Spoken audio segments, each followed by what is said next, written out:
In the stifling quiet of July 2003, a haunting silence settled over Idaho's Salmon Chalice National Forest.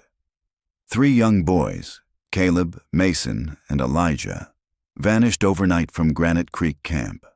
No shattered branches, no frantic screams, just an eerie stillness that clung to the camp like morning mist. Their tent was zipped from the inside. The fire still crackled softly. The only trace?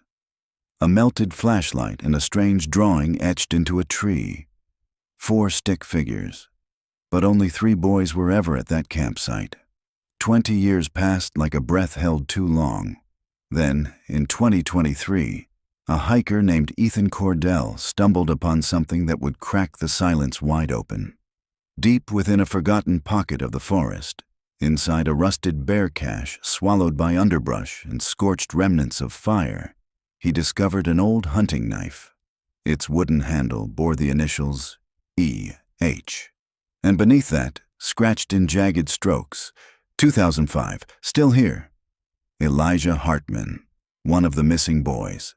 And this knife, dated 2 years after the official search had ended, was hidden where no one should have been able to reach. Ethan stood frozen, the knife in his gloved hand, feeling the air around him shift, heavy and unspoken. The forest had remembered. Later that day, inside the steel and glass chill of a ranger station in Stanley, the knife sat solemnly on a folded towel. Forensic investigator Avery Quinn stared at it, her breath catching as she read the carving. She had combed through the Granite Creek case just weeks earlier for archival review, convinced it was a closed chapter. But this wasn't closure. It was a doorway cracking open. She couldn't shake the image of the tree carving. 4 stick figures, one of them inverted. In her original case notes, that 4th figure had been dismissed as a mistake, a child's addition. But now it pulsed with meaning. What if it wasn't a miscount? What if it was a clue that had been screaming for someone to listen all along? She asked Ethan. Could it have been planted? His answer was careful, deliberate. Almost impossible. The cache isn't logged, and the trail's been impassable since the 2009 fires. Whoever left that knife knew this land like memory. Avery nodded, the weight of possibility gnawing at the edges of her logic. If this wasn't a memorial, what was it? A cry for help? A sign of life? Or a warning? At dawn the next morning, the trail was flagged and sealed. Avery returned with maps, satellite overlays, and a question she hadn't dared ask herself. What had they missed? The FBI's original search grid stretched 10 miles in every direction. But vertically? A slope north of the camp had been ruled out after a rock slide days into the search. That's where the knife was. She climbed slowly, each footstep muffled by the kind of silence that felt too deliberate. No birds, no insects, not even wind. Just a dense, humming stillness, like the trees themselves were holding a breath they never meant to, release. The slope was unstable, but something pulled her forward. A sense of unfinished business, of voices waiting beneath the dirt. That night, she sat alone in the ranger's cabin, the forest pressing in around her. She couldn't shake the thought. If Elijah had been alive in 2005, even for a short time, then everything they believed about that night, about the camp, about what happened to those boys, was wrong. And if he had carved "still here," then maybe someone else had been with him. Someone who didn't belong, and someone who never left. Avery reopened the old case file. Though digitized, it still held the yellowed ghost of memory in her mind. 3 names etched deep into the public consciousness. Caleb Thomas, 11. Mason Bell, 10. Elijah Hartman, 10. But one sentence had never made sense. Tree etching located 24.7 meters east of Tent 4 depicts 4 stick figures, 1 inverted. No 4th camper listed. That detail had haunted her like a whisper through pine needles. No one else was reported missing. No counselor saw a stranger. Yet the carving remained, as stark and defiant as the knife now secured in evidence. Avery stared at the map pinned above the radio console. her eyes drifting across the familiar search grid until they landed on something easily missed. A faint drainage cut, a natural chute down the northeast slope, a part of the map dismissed in 2003 as too unstable to search. And nestled at its base, veiled by forest canopy, was a shape, a structure, unmarked, unmapped. Her pulse kicked. Either someone built that after the boys vanished, or far worse, long before. She grabbed her flashlight and keyed the radio. "Ethan, meet me at the trailhead. Bring the dogs." By early afternoon the next day, they were scaling the northeast slope. The terrain fought them every step. Thick vine maple, slick huckleberry, and the hush of a sky smeared with bruise-colored clouds. The dogs, Odin and Kiska, trained for cadaver recovery, were acting off. Not aggressive, not alert, uneasy, restless. They felt something neither human could sense. And then the forest gave way. A clearing revealed a wooden structure, narrow and buried in the slope like a forgotten grave. Its roof, crudely camouflaged with debris, had half collapsed. The front door hung limp on one rusted hinge. It looked like a storm shelter, but it wasn't. Too deep, too remote, too deliberate. Avery crouched near the threshold. The wood was worn but intact, reinforced, maintained, not wilderness survival. Not chance. "This," she said softly, "was built to stay hidden." Ethan radioed the base. "Forensic backup approved. 2-hour ETA." Avery nodded. "We go in." Inside, the air changed. Colder, heavier, metallic. Ethan swept his flashlight. Dust curled in the beam. Cot frames, a central metal table, molded food containers, a child's crayon drawing in the corner. 3 figures around a campfire, one face obscured by a black square. Another drawing. 4 figures, one tied to a tree. A cheerful sun drawn above, incongruously smiling. Below, in jagged pencil, "He made me watch." Avery opened a metal cabinet. 3 green sleeping bags, 1 orange, child-sized, nestled beside it, small shoes, worn thin. Inside one, a paper note, damp and creased. 3 words. "I wasn't alone," Ethan called from the back. A trap door, sealed, slatted, buried. He pried it open. The air changed again, warmer, foul, a hidden chamber below. Avery descended first. 10 rungs into concrete, not wood. 10 by 10-foot room, metal loops in the walls, a sleeping pad decaying in the corner, and a child's spiral notebook. Most pages ruined, one intact, a name repeated, over and over. "Elijah, Elijah, Elijah." Beneath it, "He kept calling me Mason. I'm not Mason." Avery emerged, white-faced. Her voice wavered. "I don't think they all died that night." Ethan frowned. "One survived?" She shook her head. "One was kept." The next day, in Boise's South Grove Rehabilitation Facility, a different kind of silence filled the air.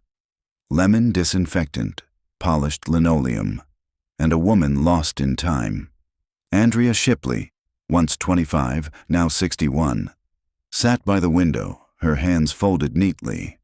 The lead counselor at Granite Creek, buried now in years in the fog of trauma. Diagnosed with moderate dissociative function, she lived in a soft blur. Avery sat across from her, recorder running. "Miss Shipley," she said gently, "I'm reopening the Granite Creek case.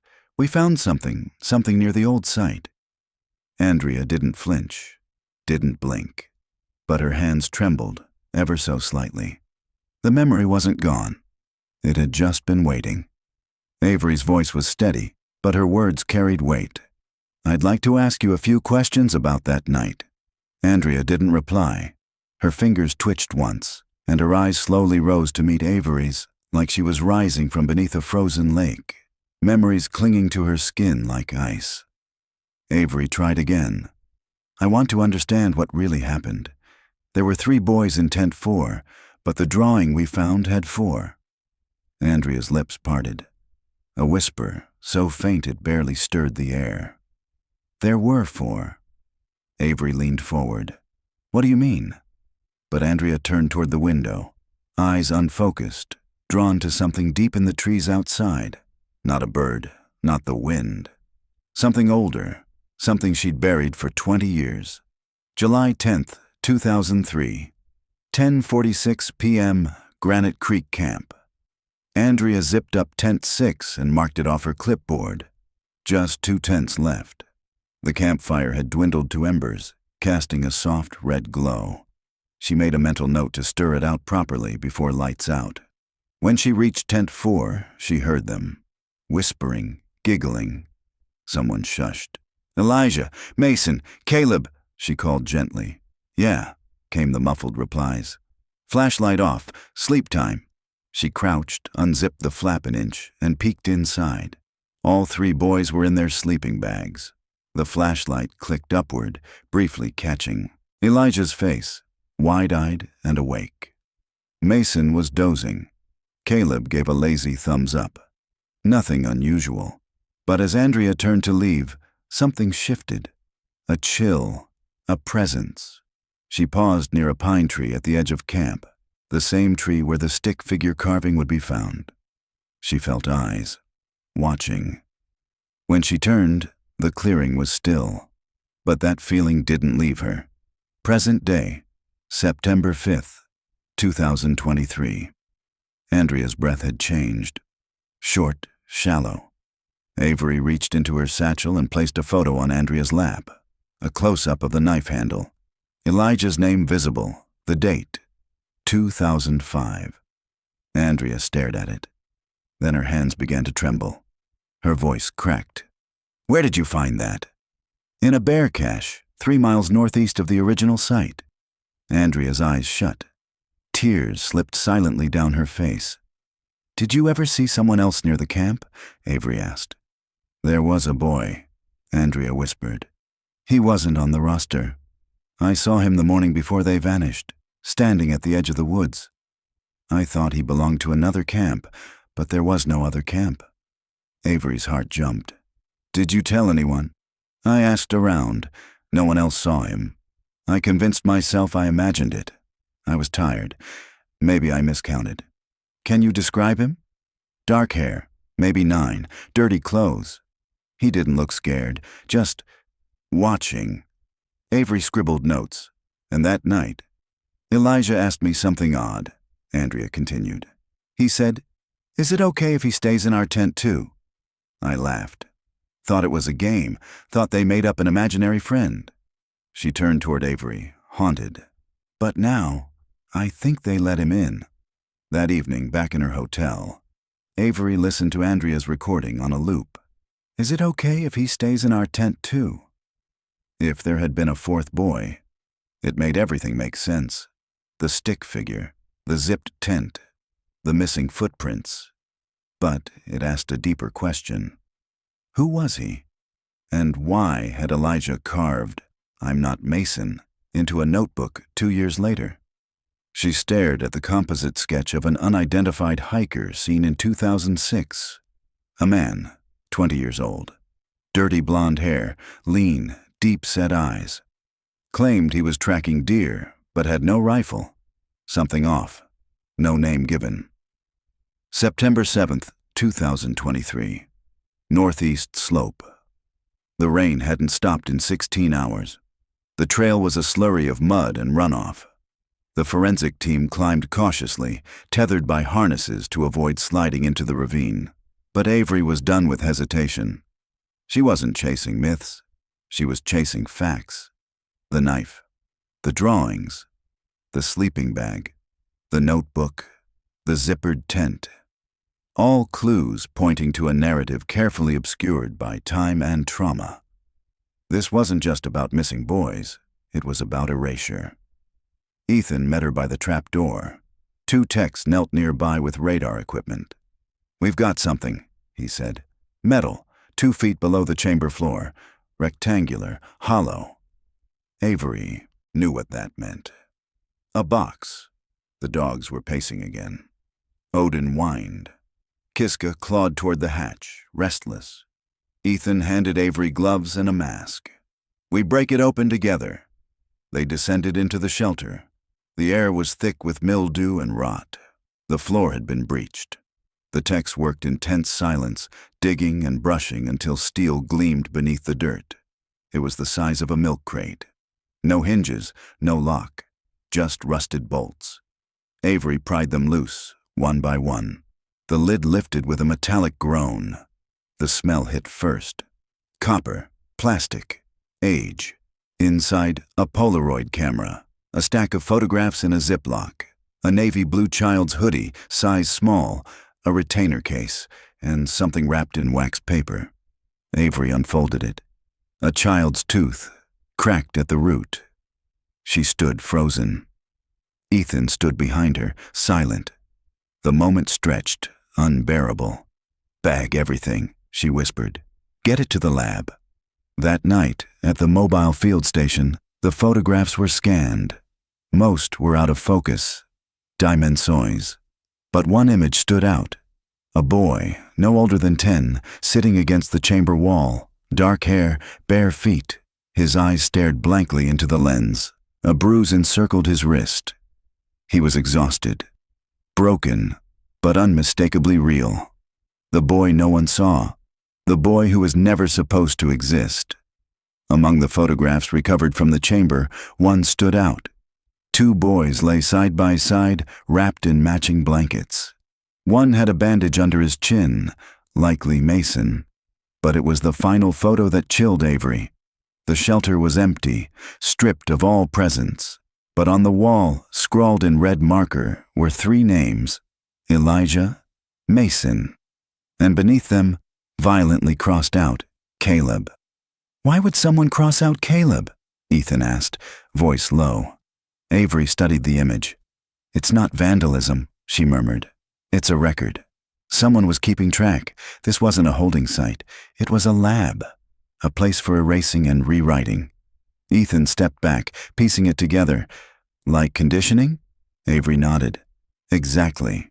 Elijah's notebook said, 'I'm not Mason.' Caleb's name is erased.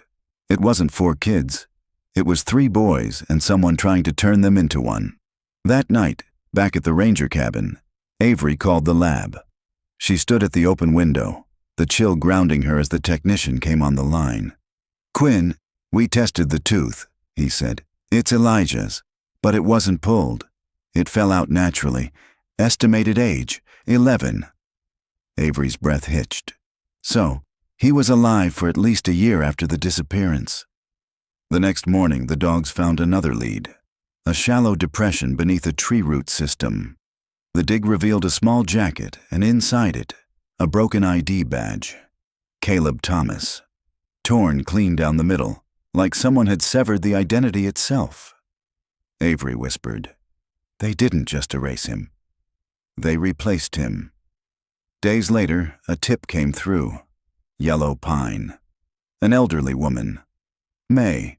Dunning said she remembered a boy, barefoot, scared, showing up in 2005. "I offered him soup," she told Avery over the phone. But he barely spoke. Only thing he whispered over and over was, "I'm not supposed to be Caleb." Avery's pulse surged. That wasn't confusion. It was programming. They visited May's cabin, an A-frame tucked at the forest's edge. May was waiting, shotgun across her lap, not in threat, but in caution. "I kept something," she said, leading them inside. From a drawer, she produced a plastic bag containing a strip of fabric, a torn shoulder band from a Granite Creek camp t-shirt. "Found it by the woodpile, after he ran." Ethan asked gently, "He ran?" May nodded. "After sunset. Spooked. Wouldn't let me near him. Looked at the tree line like it was hunting him." Back in the car, Avery sat in silence. The boy's words echoed like static in her skull. "I'm not supposed to be Caleb." If Elijah was alive in 2005, forced to pretend he was Caleb, then where was Mason? She and Ethan combed through original behavioral notes. One entry stood out. July 9th, 2003. Mason accused Elijah of copying him, called him a name thief. It had been written off as teasing, but now it sounded like a flare. Avery circled the term. Maybe Mason saw it first. What if, she said slowly, one of the boys was already being replaced before they vanished? She reached out to Dr. Eliza Vaughn, a psychologist specializing in trauma identity disorders. Vaughn reviewed the materials and gave her verdict. "This isn't memory loss," she said. "This is rejection of forced identity. It's how a psyche fights back." "Could someone force that level of change?" Avery asked. "Yes," Vaughn said darkly. "Through psychological erasure. Cults do it. Isolate, break down, rebuild. New name, new truth. The victim forgets they were ever someone else." Later that day, they returned to the shelter with thermal and sonar gear.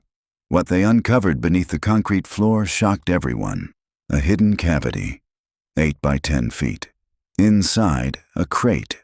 Old videotapes, water-damaged but labeled. Each bore a date and a first name. The first tape, Mason. September 10th, 2023. Boise, Department of Public Safety. Avery stood behind glass as the tech threaded the recovered tape. The screen flickered, unstable. A boy, Mason, sat cross-legged on the chamber floor, eyes vacant, face bruised. The voice that followed was soft, male, coaxing. "Tell me your name again." Mason flinched. "I'm Mason." The voice grew colder. "Wrong answer." The tape cut off after minutes of crying, pacing, and silence. That night, Avery reviewed stills from the video. Mason's body language shrank with each frame, but his eyes never blinked. The tech entered with an update. "We've logged 6 tapes. 3 are Mason, 2 marked E. 1 with just a symbol, a triangle inside a circle." Avery watched it. The footage was raw. Flashlight beam. A boy not seen before. Dark skin, no shirt, shaking. Off-screen. "He's not one of them." 5 names were chalked on the wall. Caleb, Mason, Elijah. 2 more crossed out. Avery returned to her makeshift office and laid out the evidence. The knife, the notebook, the ID badge, the t-shirt scrap, and now the tapes. All signs pointed to one truth. Someone was cycling identities, erasing, rewriting, discarding. She scrawled a note. What if only one boy was ever meant to survive? She called Dr. Vaughn again. "We think someone conditioned multiple kids," she said. "Erased the ones who resisted, kept the one who obeyed." Vaughn replied instantly. "It's called selective imprinting. Used in black ops, unregulated research. Train them to become someone else. When one breaks, you keep him, the others vanish." Avery shivered. This wasn't random. This was orchestrated. The next morning, a lab tech delivered more news. "We found chemical traces inside the chamber walls. Chloroform and something else." Avery looked up, breath caught in her throat. The darkness was deeper than anyone imagined. The analyst laid down a second bag with quiet gravity. Inside was a rubber tubing strap, designed for feeding or forced silence. One word was engraved on it: Caleb. Avery's breath hitched. "What else?" she asked. "Benzodiazepine compounds," the analyst said, his voice tight. "Sedatives, likely used to keep them compliant." September 11th, 2023. Boise, Idaho State Archives. The file room smelled of dust, like forgotten voices pressed between pages. Avery combed through yellowing records inside rusted steel drawers labeled by programs long shut down. She was chasing shadows, but one had a name. Finally, in Section 9, Youth Rehabilitation Initiatives. She found it: Clearwater Wilderness Behavioral Facility, Pilot Camp 7. Operating deep in Salmon Chalice Forest, it had been shut down quietly after only 6 months in 1999. Allegations, restraint violations, lost campers. But no public records, no charges, no names. Except one, Graham Keller. Listed as field counselor, former military, no psych credentials, terminated in 2000 for unsupervised contact with minors. Avery's hands trembled as she pulled his photo. Square jaw, cold eyes. She'd seen this face, older, on the 2006 Hiker composite. Same structure, same stare. She flipped the photo. Handwritten on the back, Granite Creek subsector, June to July 2003. Unofficial. By nightfall, DMV records confirmed it. Graham R. Keller. Last known residence, a P.O. box in Darby, Montana. But in 2002, he'd leased a remote fishing cabin just 14 miles from Granite Creek. It had never been searched. She called Ethan. "We have a name, a location, and a direct tie to a behavioral reprogramming camp." "Do you think Keller was the captor?" he asked. "I think he was testing something, writing a script." She overlaid the knife etching with Keller's cabin lease signature. Identical penmanship. September 12th, Darby, Montana. 2 DPS agents, a federal liaison, and a sheriff moved in under a sealed warrant. The cabin was a tomb, no electricity, no life. But beneath a floorboard, they found a roll labeled Conditioning Schedule, Subject C. Staff badges, blank, a Ketozer Haram camp photo. There he was, Keller, no name tag. Not on the staff list, but visible, standing apart at the photo's edge. A ghost embedded in their first and last group photo. Back in Stanley, Avery cross-checked court records. In Lewis County, a 2004 sealed guardianship case surfaced. A 12-year-old boy. No records, no past. Just a name, Caleb Thomas. She obtained a redacted file. The boy wasn't Caleb. He matched Elijah Hartman's school photo. Same features, same scar. Elijah had lived for years under a new name, a planted identity. That night, Avery stood before the case board. Mason had resisted. Caleb had been erased. Elijah had been reshaped. Only one might have survived the conditioning. Then her phone rang. A seasonal ranger in Wyoming had spotted a man matching Keller's description near the Wind River Range. September 14th, Wind River Basin. The ascent was brutal. Thin air bit hard. Avery's knees ached. FBI agent Leah Serrano scanned ridges with thermal optics. They weren't chasing a suspect, they were hunting a ghost. At 3:12 p.m., a vent pipe was discovered, hidden beneath moss and pine needles.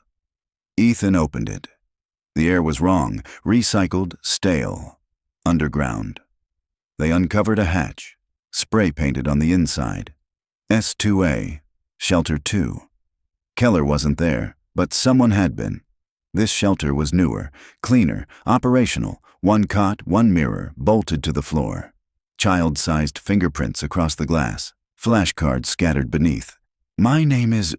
"Say I am safe." Practice response. "Yes, sir." Weeks old. Not from 2003. On the wall, an old Granite Creek photo, 2 faces scratched out with brutal rage. In another room, a laptop waited in a sealed case. Password protected, but cracked. Inside, session logs. Subject A2.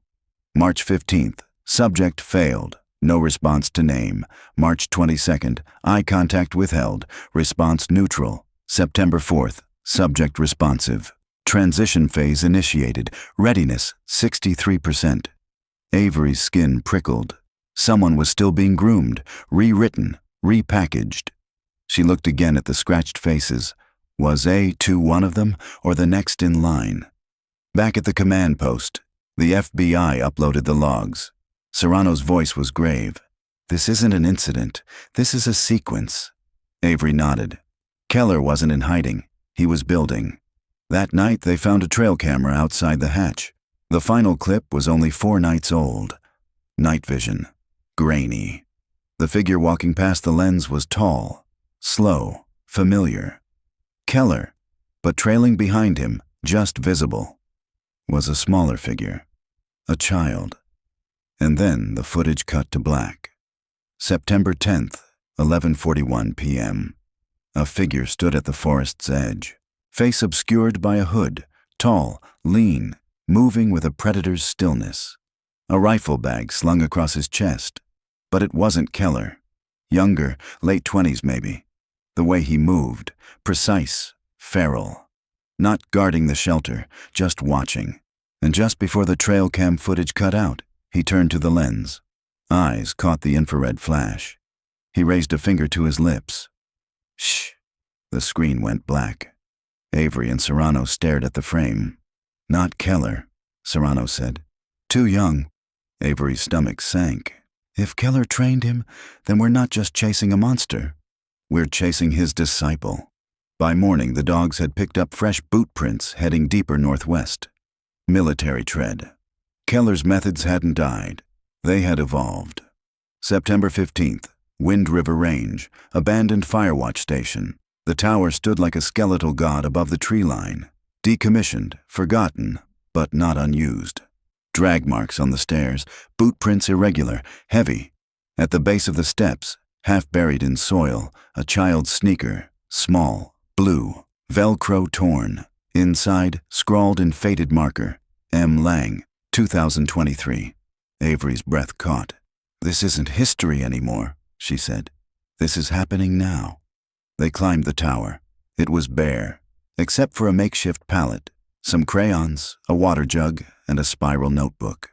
The drawings were simple: trees, a campfire, stick figures. But one page chilled her. Block letters. He says I'm Mason, but I'm not Mason. My name is Miles. A second image. A small figure chained to a post, a faceless man looming behind him. The same triangle in circle symbol appeared, like the one from the tapes. Serrano's voice came over radio. Access trail's been blocked since last year. No way someone found this place by accident. By afternoon, the dogs had narrowed in on a shelter camouflaged with netting and branches. Inside, Miles Lang, age 9, alive. He didn't scream, didn't cry, just whispered, "He said he'd come back if I left. He said he made me from someone else." At the medical station, Miles wouldn't speak, but he drew. Dozens of faces, all similar, each with a different name underneath. Mason, Elijah, Caleb, Miles, and one image, a cracked mirror. Scrawled across it, "Which one am I?" Avery shivered. This wasn't just identity theft, it was identity erasure. The FBI issued a national alert. They weren't chasing one predator anymore. They were chasing a blueprint passed from teacher to student. And Miles, like the boys before him, had been chosen to forget himself. September 17th. Helena, Montana. Dylan Crane, a former wilderness survivalist, invited Avery into his backyard. His hands shook. "I knew Keller. You think it was about power or abuse? It wasn't. It was a test. He called it Project Stripping." "Why children?" Avery asked. "Because kids bend," Crane replied. "Tell an adult their name isn't theirs, they laugh. A scared 10-year-old, you can make them believe anything. Rebuild them." Inside, Crane showed her files. Maps, training logs, compliance markers, and a hand-drawn diagram labeled S3, Cascade Basin Trial Site. Beneath it, one name, underlined twice. Mason. Crane continued. There were 3 sites in Idaho, maybe more in Oregon, Utah. Keller moved between them, built kids up, broke them down. If they broke too far, he erased them. Avery cross-referenced Crane's map with missing persons cases. It was like watching puzzle pieces fall into place. Children from church retreats, foster homes, summer camps. One girl's brother remembered a man in the woods who told her she had to change her name. None of the cases had ever been connected. Until now. Granite Creek had been the apex. The others, prototypes.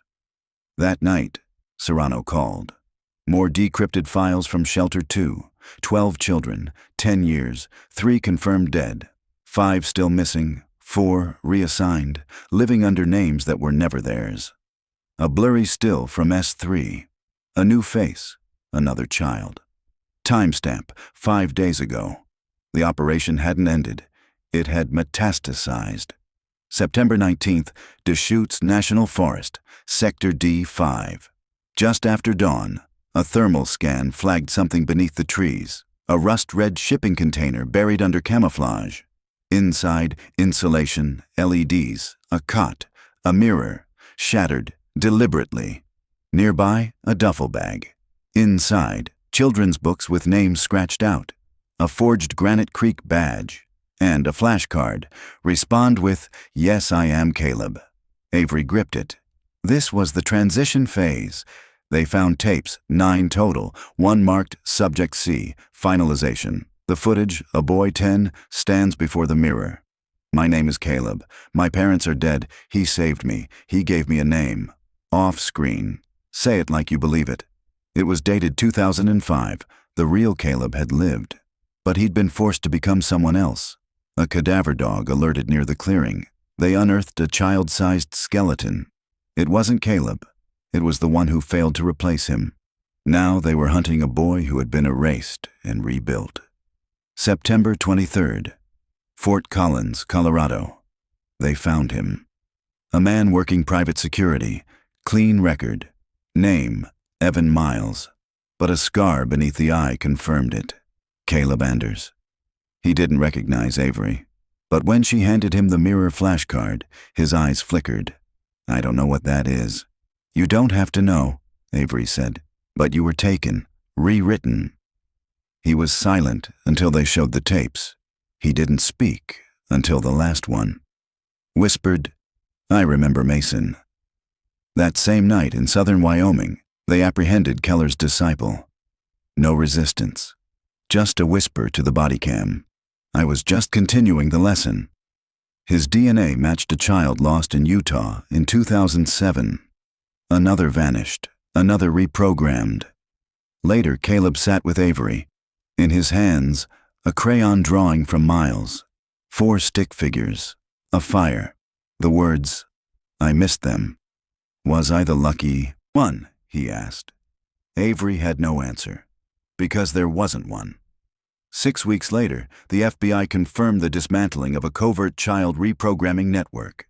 12 children, 9 recovered, 4 still missing. 1 had found his name again. July 11th, 2024. Granite Creek Camp. The clearing was still, a quiet that held weight. Avery stood beside Miles Lang. He ran his hand along the pine where 4 stick figures had once been carved. One upside down. A brass plaque now sat beneath it, in memory of Caleb Anders, Mason Price, and Elijah Carter. Taken, rewritten, never forgotten. 12 stones circled a new fire pit. This time, the flame burned by choice. Miles lit the first candle. His hands shook, but his voice didn't. "My name is Miles Lang. I'm not anyone else. I remember who I am. I was found." As twilight fell, Avery stood alone by the fire. Serrano approached. "You staying with the Bureau?" Avery smiled faintly. "I think I need to breathe for a while." Serrano handed her an envelope. Inside, a photo. 4 boys, a campfire, before everything. Caleb, Mason, Elijah, and one more, a 4th. On the back, the real us. Avery folded it, tucked it into her coat, not for evidence, but for memory. The fire burned late. No longer destruction. Now it was light. It was warmth. It was identity, reignited.